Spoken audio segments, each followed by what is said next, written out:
Bismillahirrahmanirrahim. Assalamualaikum warahmatullahi wabarakatuh. Selamat sore, salam sejahtera bagi kita semuanya.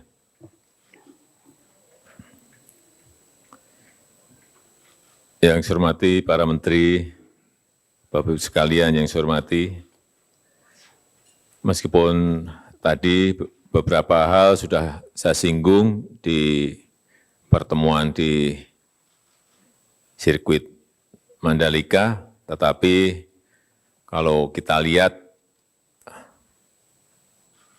dari perjalanan sejak awal turun dari pesawat sampai keluar terminal, keluar airport, kemudian masuk ke bypass, menuju ke Mandalika,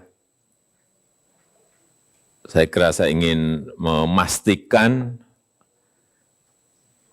bahwa persiapan pelaksanaan MotoGP 2022 ini di Mandalika, Nusa Tenggara Barat ini betul-betul harus terlaksana dengan baik tanpa ada isu-isu yang nggak baik yang ikut numpang di situ. Karena tinggal 1 bulan lagi untuk persiapan pre-season test, yaitu di 11-13 Februari. Dan 2 bulan untuk MotoGP Series di 18 sampai 20 Maret 22. Sehingga betul-betul saat ini berkejar-kejaran kita dengan waktu. Ada yang ingin saya tekankan sekali lagi, meskipun tadi juga beberapa sudah. Yang pertama, kesiapan layanan Bandar Udara Internasional Lombok yang akan menjadi pintu masuk bagi para pembalap official maupun para penonton. Pastikan betul bahwa penerimaan kita tidak ruwet,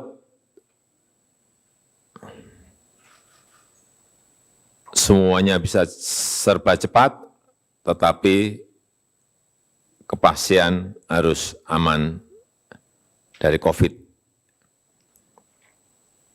Ada 3 isu yang kita pastikan harus berjalan baik di lapangan,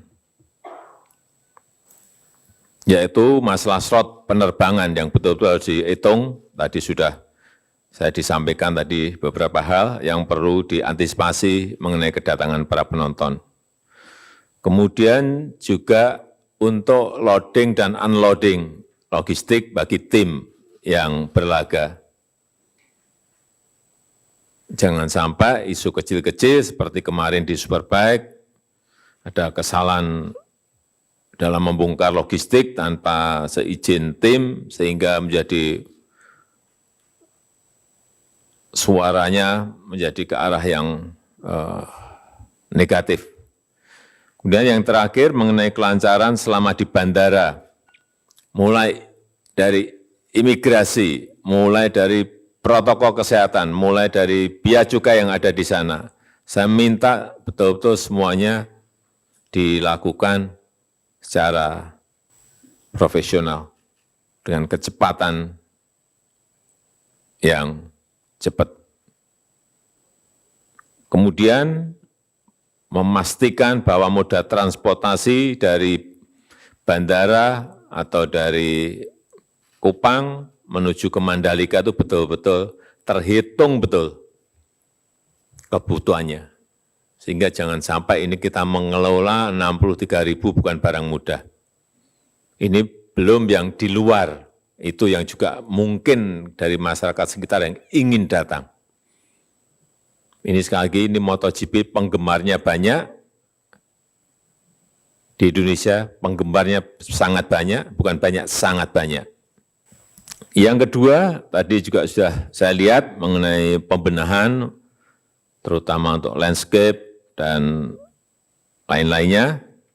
jalan bypass menuju ke Mandalika, yang tadi Pak Menteri PU menyampaikan akan selesai di akhir Februari 2022. Mulai dari penataan jalan, kemudian penghijauan kawasan sepanjang jalan, kemudian perluasan dan penataan jalan menuju Mandalika, juga pelebaran jalan yang sudah dimulai semuanya, sudah dimulai. Pelebaran jalan Kuta Kruak, kemudian juga penataan pemukiman yang tadi juga saya lihat, homestay maupun warung penjualan souvenir, warung yang berjualan makanan, semuanya agar bisa di-upgrade sehingga wajah Mandalika ini betul-betul pada saat MotoGP berubah. Kemudian di dalam sendiri, di dalam sirkuit sendiri, percepat betul mengenai pembenahan fasilitas dan infrastruktur di dalam sirkuit, yang terhitung jangan mepet-mepet waktu pelaksanaan, mulai dari Royal Box, Paddocks, maupun Pitbull, bagi pembalap dan official tadi juga sudah kita lihat. Kemudian di dalam yang kemarin masih kelihatan agak bermasalah, meskipun ini sudah dikerjakan juga, sistem drainase yang menampung kalau ada curah hujan yang tinggi. Ini juga hati-hati. Jangan nanti ada alasan karena curah hujannya ekstrim, berarti nggak siap sistem drainase kita. Kemudian pembangunan tribun penonton, jangan ini waktu sudah mepet, jangan mepet-mepet, segera bisa dimulai sesegera mungkin lebih baik. Pengaspalan kembali sirkuit kalau memang diperlukan, cek betul kesiapan kebutuhan listrik, dan mengenai relokasi keluarga yang masih ada di dalam kawasan, kalau masih ada, saya tadi sudah disampaikan sudah selesai semuanya. Nah, yang terakhir,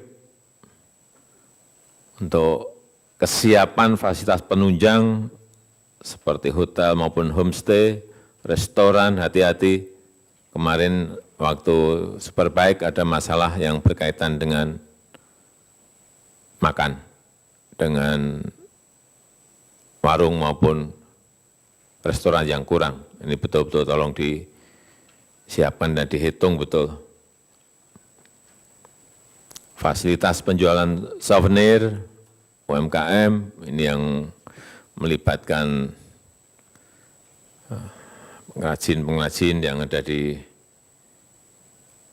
NTB dan provinsi yang lain. Termasuk promosi destinasi wisata mana yang bisa dikunjungi setelah atau sebelum MotoGP diselenggarakan. Saya rasa itu sebagai pengantar yang bisa saya sampaikan. Silakan Pak Menteri PU atau Menteri yang lain.